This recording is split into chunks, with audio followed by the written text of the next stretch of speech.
All right, welcome to the Endo Education Project. I'm your host and founder of Endo Excision for All, Nicole Notar, and today we're diving into the world of advanced gynecologic surgery and endometriosis care. I'm very excited to be joined by a leading expert in this field who's changing lives through her innovative surgical approaches and patient-centered care philosophy. Dr. Mallory Stuparich is a specialist in the surgical management of endometriosis and complex gynecologic conditions, board certified by the American Board of Obstetrics and Gynecology. She has completed her residency at the University of Texas Southwestern Medical Center and fellowship training in minimally invasive gynecologic surgery at Mahi Women's Hospital of the University of Pittsburgh Medical Center. She's a fellow of both the American College of Obstetrics and Gynecology and the American College of Surgeons, with over 75 peer-reviewed publications and numerous awards for teaching and surgical innovation. Also known for her team-based approach to patient care, emphasizing education, advocacy, and shared decision-making, which we all know is super, super important with endometriosis patients. Um, Doctor, welcome to the podcast. Thanks for having me. I'm super excited to be here and hopefully I'll be able to provide some insight on some of the questions that you have. Thank you. So thank you for being here. Your approach to patient care really emphasizes the importance of partnership between doctor and patient. So I'd like to start our conversation by discussing endometriosis, a disease that affects millions of women, but is often misunderstood or misdiagnosed. Can you help our listeners understand what endometriosis actually is and what symptoms might indicate that someone has it? Sure, and this is something that I usually start by teaching our medical students because they have to have a foundational knowledge of that in order to understand how to best diagnose the disease process. And so, how I explain it to students and others, including patients, is that endometriosis is the presence of tissue that is similar to but not identical to the lining of the uterus, or what is known as the endometrium. And that's a really important distinction because in that statement a lot of what works as a treatment or what doesn't work as a treatment really depends on the fact that it again is tissue that's similar to but not identical to the lining of the uterus. And when Yeah. it comes to treatment, the two different surgical techniques, so ablation versus excision, we know excision is the gold standard over ablation.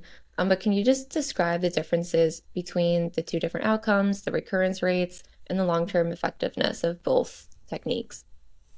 Yeah, so when we're contrasting those two treatment those two surgical treatment options, ablation essentially means the burning of the lesions of endometriosis that are found inside a person's body.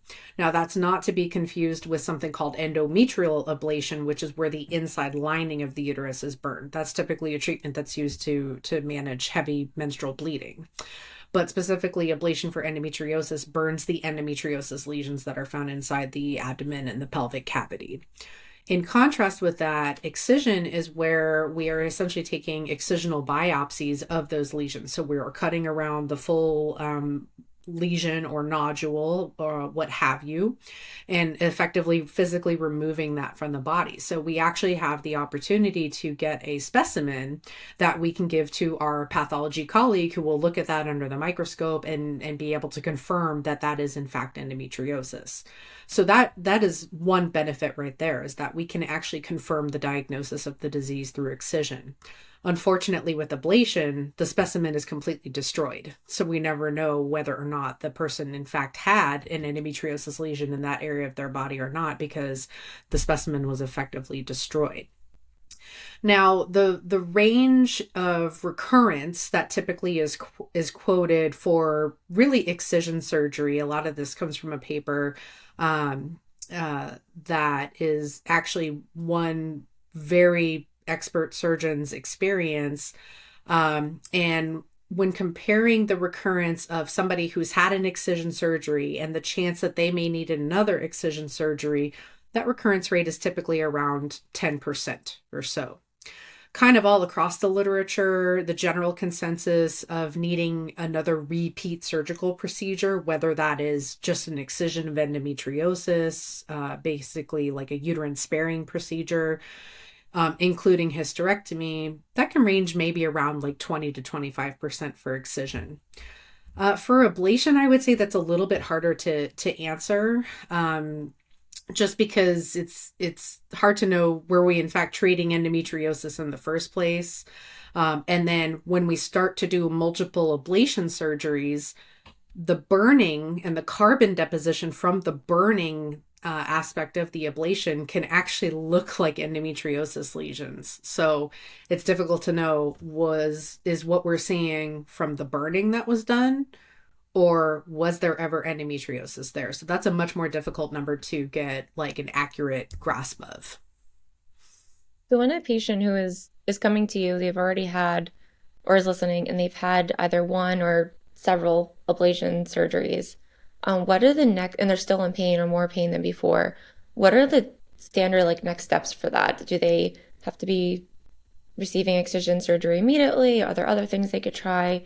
Or is it kind of like if you had a ablation and you're worse afterwards and you just have to get excision to feel any relief from there? Yeah, I think that that's a really important question, and I think that there's really two aspects to consider, which leads me to I think one of the primary downfalls of ablation surgery is that there's a much higher risk that that surgery is going to be incomplete when compared with excision surgery, because you don't know how far you need to do the burning of the ablation part of the surgery in order to fully treat the lesion. Okay. And so just because you can't really tell how deep you have to go, the standard teaching is that you burn until normal tissue. But if you're not dissecting down to see like where that normal tissue starts and where the abnormal endometriosis tissue stops, it's very hard for you to know how deep you have to burn in order to fully treat that lesion, right?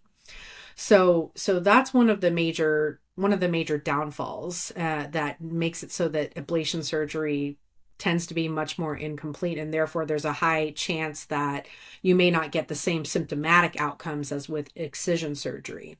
The other aspect that applies to both surgical modalities is that I would say it's extremely rare that patients that undergo either ablation or excision surgery only have endometriosis as a single pain generator. There usually is something else coming into play, be it the pelvic floor, perhaps something to do with the bladder, perhaps something to do with the bowel. And those conditions, coexisting conditions, likely need treatment, ideally leading up to surgery, kind of prehabilitating those conditions. But really, I think the bulk of the work really needs to be done after the excision surgery. So I think it's probably like a perfect storm of at least those two major things as to why a patient may not have the clinical outcome they might have been hoping for after surgery. Is there a way for patients to distinguish between post-ablation pain caused by remaining endo or versus like the ablation procedure itself, like any thermal damage or anything that a doctor might have messed up while they were in there? I would say that that's going to depend on each individual patient. So it's hard for me to give a real distinct answer on that. If somebody had a complication from surgery and they think that that was due to a thermal injury, for example, if somebody was burning really close to the ureter and then the ureter responded to that and a person got a stricture and then, their ureter became basically gave them something called hydronephrosis, where the ureter and the collecting system of the kidney basically kind of balloon up. That would be kind of an obvious thing that could point to maybe something happened at the time of surgery. But I would say it's really difficult to distinguish, similar to the way that it can sometimes be quite a challenge to distinguish what specific pain generators or syndromes like a person may have in their holistic assessment. What advice would you give to somebody who had an ablation and is now going in for excision on what they can expect? Obviously, there's fears behind, I mean, going into any surgery, there's fear, but especially when you had a bad experience and you have a distrust with doctors from your previous experience, and you're Sure. going to this specialist now who's supposed to be doing the gold standard and doing everything the better way. What would you say to that patient of like what to expect? Are there different Is there a different recovery timeline for someone that's had an ablation and excision versus someone who's doing excision for the first time? Like, are there different recovery expectations? Yeah, I mean, I don't really have recovery expectations for ablation since I don't perform it. So what I can tell you is from my own experience and how I counsel my patients that are going to undergo excision surgery. Um, and so I would say, all of the same surgical risks tend to apply regardless of the Right. surgical modality that's employed. Um, I think that what I typically tell patients is that most patients are physically, now whether or not they're mentally or emotionally ready to do the things that they were doing before surgery, but many patients can be ready to start doing those things again, maybe not to the extent that they were doing before surgery, but physically their body is able to like do the mechanics of the movements, for example, like exercise and engaging in more intense like pelvic floor physical therapy. Typically that timeline is about 2 weeks after excision surgery. Now I'm talking about excision surgery where we're not removing a uterus. Okay, that's a little bit of a different timeline. But I would say 2 weeks is kind of that point at which physically we can have patients start to resume the things that they were doing before surgery. Now, for a person to feel like completely back to their normal self, doing everything to the degree and quality that they were doing before surgery, which, I mean, who knows, maybe the endometriosis was hindering their ability to do things fully. Um, I would say that takes on the order of probably like many months, like and patients really aren't going to know exactly what their new normal is until maybe about 6-ish months after surgery. And again, these are just kind of average numbers that I'm throwing out. For some patients, it can be a much shorter recovery timeline. They can start to feel like their normal self even before that 6-month time frame. For some patients who have an extremely extensive surgery, very complex surgery where we're taking out a portion of the bowel, where we're having to do work on the bladder. If somebody has to have something pretty complex like a ureter, reimplanted into their bladder like that, then that timeline can get a lot longer.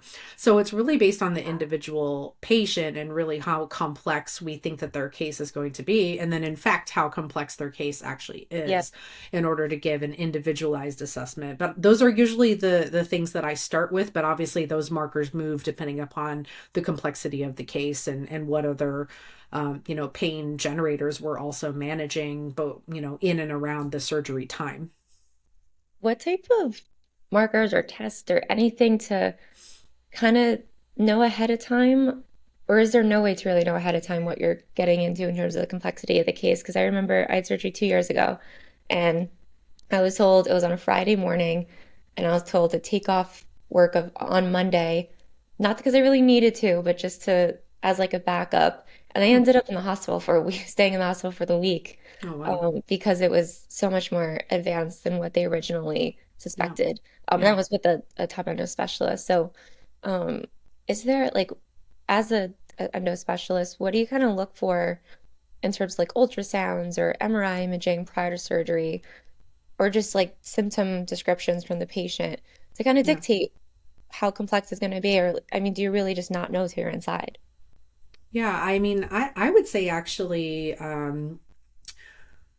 many patients in the past have come to my practice and they have classic symptoms of endometriosis, which you actually asked about beforehand. And so just to review those would be like severely painful periods that make it so you're not able to function, really excruciating bowel pain when somebody's trying to have a bowel movement, really really terrible pain when their bladder is full, or pain during sex. Okay. Those are kind of the four hallmark symptoms. Now, endometriosis is very good at mimicking other conditions.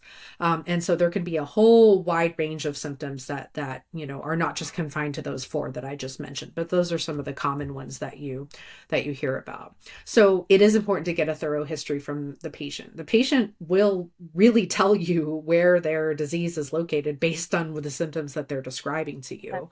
And so what we need to do is listen. Okay, listen to the patient and listen to what they're telling us.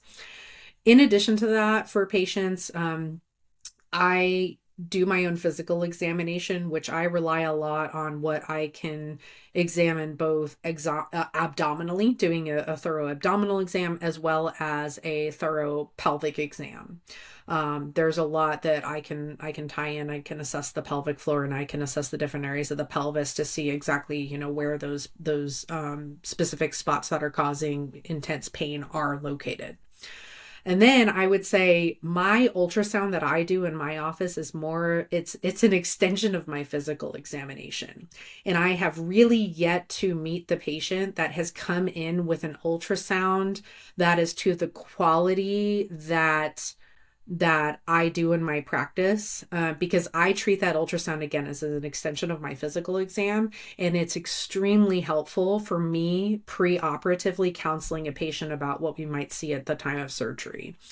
You can see bowel nodules, you can see scar tissue. I can tell the patient, hey, I think that you have signs of something that's kind of related to endometriosis called adenomyosis, where that lining of the uterus starts to push into the muscle layer of the uterus.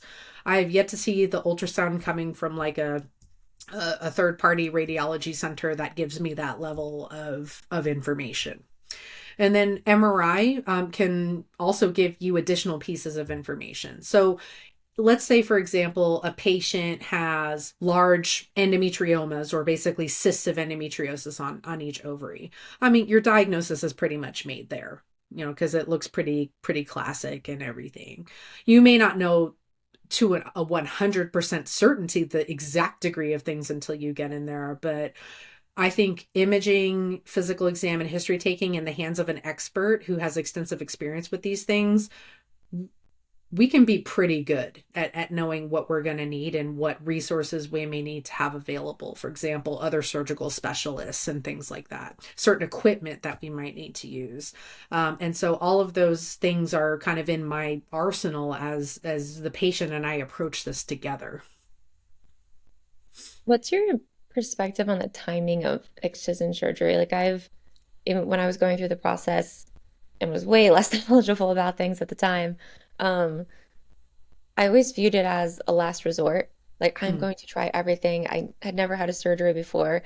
I was because I didn't really know what excision surgery even was. I was more nervous about the anesthesia than I was the actual surgery. Um, so mhm. what's your perspective on the timeline, and do you view excision as a last resort, or should it be the first option when you have debilitating symptoms? Well, I mean, I think like in everything in medicine, it should be individualized to the patient. I think it's very important, and this is where the patient is the expert. You're the only person that can be the expert in your goals of care and what your values are. Okay. I can't be that expert for everybody. I'll bring the medical and surgical expertise. Absolutely. That's my role in this. But the value, what you value and what you're hoping to be your goals of care and get out of your care, that's your expertise. And you're also the expert in your body and what you experience on a day-to-day basis. Okay. So that's where the team-based approach comes in, is that we do this together. Okay. We bring those areas of expertise together. And so I wouldn't say there's a clear-cut answer one way or the other. I mean, full disclosure, I'm an endometriosis surgeon. I enjoy doing these surgeries and helping patients in this very specific way. I think we wouldn't probably have this 7 to 10 year diagnostic delay on average if folks would consider surgery earlier on. Do I think every single person who has pelvic pain needs to jump right into surgery? No, and especially not if that's not what they want to do. But there is real power in getting a diagnosis, and surgery is the way that we confirm that diagnosis for many patients. And so I would say it doesn't have to be a last resort. It doesn't necessarily have to be the first thing that we do. I am a little bit biased in that many of the patients that I see have already tried some of the other, I guess you could call them management or treatment options. So they kind of already know that they want surgery by the time that they get to me. So maybe that could seem to me like a lot of patients may want surgery earlier on, but they've already been on this journey for months and years. And so it's probably not the first thing that's been proposed to them. What are the most common potential consequences of delaying effective, like of delaying excision surgery? Like if you're a stage 4 endo case and Mhm. it's on multiple organs, or say it's in the diaphragm, Mhm. um, where it's like a woman's lungs collapsing, right? Like, is that Mhm. something that would be prevented if they got an excision at a younger age? Or what are the most common consequences of delaying surgery? Yeah, I mean, there's a lot of consequences. I mean, the whole time that you delay surgery, the patient is suffering in whatever state of health they're in, whatever the symptoms they're experiencing, whatever state of health they're in, and they're suffering. Okay. Number two, you're going to see a lot of doctors, through that time period. And when every single doctor maybe tells you the same thing, oh, just take birth control. Oh, it can't be that bad. Oh, it's just a bad period. Oh, everybody has bad periods, right? That's going to breed a lot of distrust in the medical community, right? So that's a consequence as well. Number three, you alluded to perhaps a patient who has stage 4 endometriosis. Those organs are getting damaged that whole time. So a person can have issues in being able to just use the bathroom. Okay. I've seen cases where patients, the lumen or the inside of their bowel is so constricted that like any further constriction would have completely blocked their ability to be able to have bowel movements, which, a person can't live that way. And so that could be extremely dangerous. People have lost, kidneys to endometriosis invading into the ureter, and that basically causes the urine to back up, and the kidney effectively, you have like a silent kidney death that can happen. And so those are just some of the consequences of delaying surgery that's really needed. So when there's patients that, since it takes so long for endo to get diagnosed, and we're all told that it's in your head when you're first starting the process, and the period pain or everyday pain, gash, whatever it may be for the patient, and we're talking about the consequences of it, right? So Mhm. when it comes to the earlier intervention, um, what are some of the, I'm just trying, like the things to say, or like how to identify a patient who is really at high risk for these types of surgical consequences, and how to have patients understand like how impact, like don't, you can't just because you've sucked it up for so long doesn't mean that it's okay, because maybe it stays that way and you've learned how to deal with the pain and you can go the rest of your life like that, especially if you're already older. But um if you're, no matter what age you are, Mhm. if you're comfortable living or content and used to the pain that you're living with, however, all the consequences you just described could be in the beginning stage are already going on inside of you.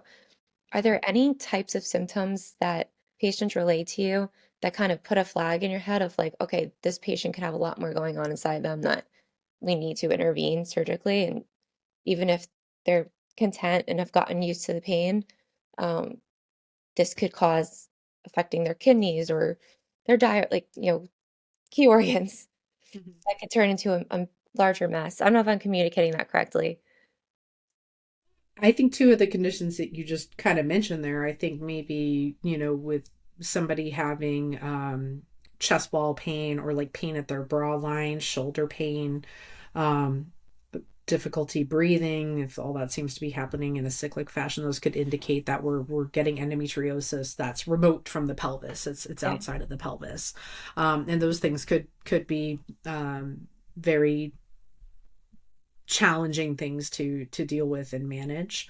Um, I know we haven't touched much on fertility or like a person's desire to potentially have children. I know that that's not every patient's desire. Either way is fine. There's no right or wrong answer. But the damage that could be done to the fallopian tubes and the ovaries, that can be a very devastating consequence for folks who very much want to have a family, and very much want the ability to have children of their own. So, And we're talking a lot about surgery here, but to hone in more on like the best practices for recovering. Mhm. especially in an effort to minimizing scar tissue or adhesion formation. What are some recommendations that you have or some management that you work with patients post-surgery in terms of the long-term monitoring and different management options, whether it's like pelvic floor therapy or hormonal management? Um, Yeah. like, how do you follow up with patients after surgery? Yeah, I mean, I think if I can get patients established with a pelvic floor physical therapist before surgery so that they can start to do some prehabilitation, I think that that can be really helpful. And then as soon as they feel I don't say like as soon as they feel up for it, but I would say if things are going well, early on in their recovery and they want to get back to pelvic floor physical therapy, be it for either like some, scar tissue massage or like, abdominal like myofascial release or something like that to help to prevent that, I'm on board for that. And if the pelvic floor physical therapist ever has a question as to, whether or not something would be appropriate, then they can absolutely contact me. If they're wary about like, well, hey, this person just had surgery. I obviously don't want to do anything that's going to endanger their healing. I'm more than happy to speak to the pelvic floor physical therapist about that. Um, some patients require hormonal support. For example, like patients that have big operations on their ovaries, they may require some type of hormonal support symptomatically because their ovaries have kind of been through like a shock type situation with having like a large endometriosis cyst maybe taken out of them. Sometimes patients that have had hysterectomies at the same time, they can have something like that happen too. So if they need some hormonal support, then that could be something that is discussed as well. It probably, there's no standard guidelines about how do we monitor these patients after surgery.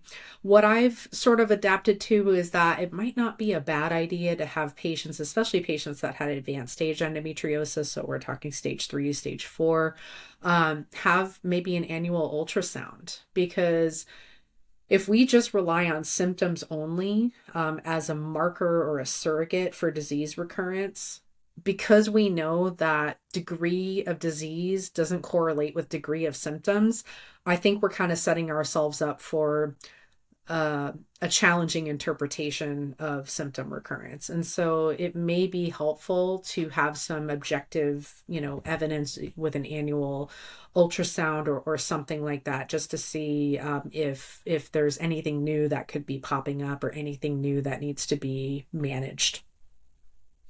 Going back to the fertility point, so when a post-surgery, if that's on a patient's mind, is there a typical timeline, say it is at advanced stage, and you are concerned about it growing back, Mhm. and say a patient's long away from when they want to have kids, Mhm. um, is it recommended then to go freeze your eggs, or is that really tailored to the specific surgery, or is it generalized like stage 3, stage 4, advanced surgery? You should I would strongly say, consider this.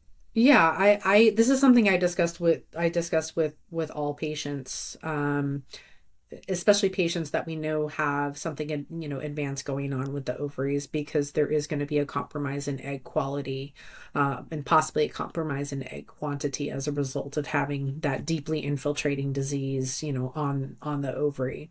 So ideally I would say if a patient's going to consider egg freezing, we typically want to do it before we're going to undergo a surgical intervention because of the inherent risks of surgery. Okay.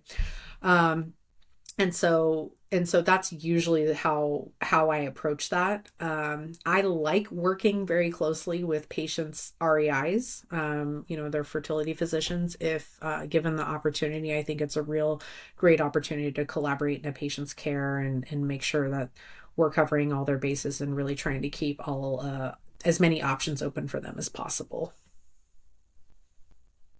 I know when obviously surgery, everything we're talking about with excision, the other key component, finding the qualified endometriosis specialist to perform it. Hmm. Do you have any specific questions that you would recommend a patient to ask as they're trying to find a specialist, especially for doctors that, like those OB-GYNs that claim that they treat endo, and then you're sitting there and as a patient, trusting your doctor, Hmm. but any like red flag types of questions or green flag questions to ask Hmm. for patients to ask when they're going through that process? to make sure they're with a qualified specialist. Yeah, I actually did a series of these questions, and I think some of them are, well, all of them are on my Instagram, and I think I have a YouTube playlist that actually goes through these, so you could probably find Amazing. a more complete set of questions there. But I would say some green flag questions to ask would be, and these are just sort of to get like a basis. No one question is going to like identify right out of the gate, the endometriosis expert. I would say, asking, have they completed a fellowship in minimally invasive gynecologic surgery? That could be one sort of barometer that is used. Now, the thing with minimally invasive gynecologic surgical fellowships is that not all of them focus equally intently on endometriosis. So, like, for example, some fellowships may be more fibroid heavy. Some fellowships may have a significant oncology component. And so, that may be a follow-up question like, hey, how much of your fellowship was spent, performing endometriosis surgery? Okay. By that same vein, if you could figure out who their fellowship, the people that trained them were, you could look at the work of those individuals and see, are these people that are doing a lot of fibroid surgery, or are these people doing a lot of endometriosis surgery? So kind of looking at that surgeon's surgical mentors. Asking that surgeon, how often do you do endometriosis surgery? Is it one day a month? Is it one day a week? Is it 2 days or more a week? That can give you a good indication. Asking them how many patients did they take care of have endometriosis? That can be a good indication. Asking whether or not they still deliver babies, because anytime that somebody's seeing obstetric patients or delivering babies, because there's a finite amount of time in a day, that's going to cut into a person's time to be able to take care of non-pregnant patients. Okay, that's just math. Okay. Yeah. Asking, let's see what else. Asking them what their experience is with taking endometriosis out that may not be located in the pelvis. Do they do appendectomies? How would they be able to address endometriosis on the bowel, on the bladder, on the ureter, on the diaphragm? So those can be helpful questions for you to get an idea of what that is. And I know that there's a lot of there's a lot of patients out there also, putting out this information on Reddit, on Facebook. There's a lot of crowdsourced information. And so those can be places, again, to gather pieces of information. And so, but those questions that I mentioned, in addition to the ones that are on the YouTube playlist, could be helpful for patients that are trying to vet a surgeon. Are there any resources you know of that, like any networks or endometriosis groups that you could recommend for patients all over the country to find endometriosis specialists in their state? Yeah, I would say that probably a resource that I do refer patients to would be Nancy's Nook, just for self-education. I think, she's put together a very nice learning library for patients to educate themselves. Unfortunately, in the absence of medical professionals, I think doing a good job of that. I think this is a resource that can be really helpful for patients. I know, I Care Better is a video vetted, that's where surgeons will be video vetted by other endometriosis surgeons. So it's possible that could be a resource for patients as well. But a lot of it has really been crowdsourced, by patients themselves. And I think that's happened out of necessity, and basically because the medical establishment really has not done a good job at providing this education surrounding folks' bodies and how things should be and how things shouldn't be. Touching on what you just said, as an endometriosis specialist, I want to ask you what the most common misconceptions about endometriosis are that you encounter, from both the medical and patient perspective. Because even over the weekend, I was in the same room as an OB/GYN, who I've known for years, and not in a medical setting, in like a friendship setting. Mm-hmm. and he was just asking me about foundation, how I'm feeling, and mentioned like, oh, I'm surprised, like, I didn't realize that your case was so bad. Usually endometriosis is no big deal. And as a patient, especially with a crazy case, that like just fueled my blood was boiling. So like what would your response be to, I mean, obviously patients, you're listening to your gynecologist or your primary or other men or women that claim that they know about this stuff. But especially as a medical professional, hearing this from another medical professional and you're the specialist, like what is your response to something like that or a statement like that? I mean,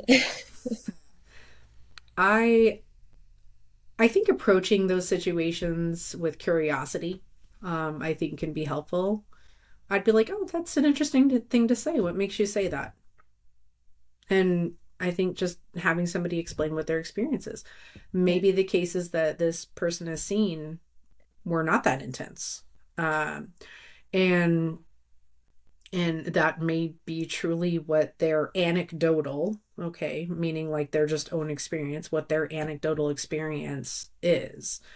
Um, I mean, like early on in my training, I wasn't aware endometriosis could get to the places that it does. And so I think, it's important to approach with curiosity if possible, in order to then maybe have an opportunity to educate that it's not just a pelvic disease. It's not just a bad period. And these are some of the misconceptions. Oh, it's just a bad period. Oh, it's just a pelvic disease. It doesn't, people have bad periods like all the time. That's just normal. This is just what happens as you get yeah. older. I mean, I could go on. I could go on and on. I don't think we have enough time. but but I think that it's important in order to engage and actually have a discussion and an opportunity for education. I mean, of course, as long as the other person is open to it. I Yeah. think approaching things with curiosity and open mind. Hey, share your experience, and then I can share my experience. Okay, and so I think having just that open, curious mind to be able to educate is so important. Someone is in the doctor's office setting and patients are being dismissed and told exactly what you just said. It's not that it's a bad period, it's not that bad, it's part of being a woman. What like self-advocacy tips would you have for patients who aren't being taken seriously? Hmm. Uh, I read that question in the notes, and I'm like, what is the good way to phrase things? Um, because I feel like the easy answer for me to say is fire that doctor, move on. And I understand though that that can be challenging for folks who may be in a more rural setting or may not have resources and things like that.